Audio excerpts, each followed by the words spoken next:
Because things are changing all the time, probably my top message is make it a topic of conversation, but in a constructive way. And from my perspective, talking about how you're managing and whether you're talking to your friends, your neighbours, within your family or in your broader community.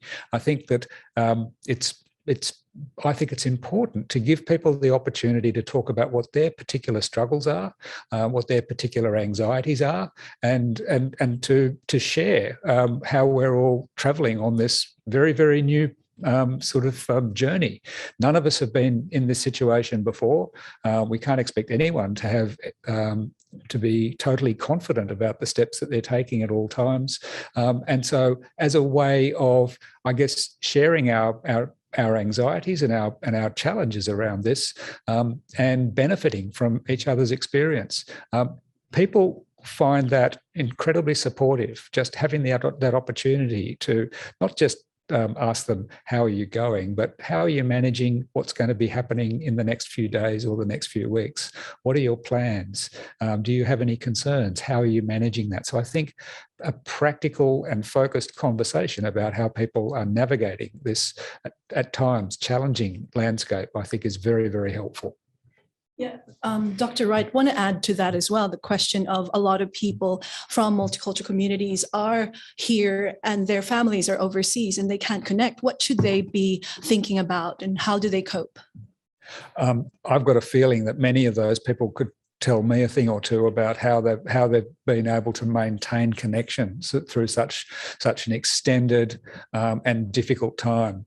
I certainly know of my own acquaintances who have families of origin overseas, that they've spent many hours trying to connect and bring the family into everyday events. So Zoom dinners, and Zoom coffee meetings, and using distance technology just to bring someone into the everyday part of the family. And those experiences, I think, has been really important. I think that, and I know that people are busily starting to think about, well, when the borders open and when we have freer opportunities to travel, how and when are we going to do that? And I think that beginning the process by connecting up more effectively with those people who are perhaps in different parts of the city, or in different parts of the state, or even interstate, begins that process. But I think that some of the things that we've learnt about how to stay connected with people in spite of the barriers to travel are things that will stay with us. And I think that the much more confident use of distance technology, I think, has saved many people over the course of the pandemic. And I can't imagine how many of us would have coped if we didn't have access to that technology. I think it will be used more and more confidently by a wider range of people over the future.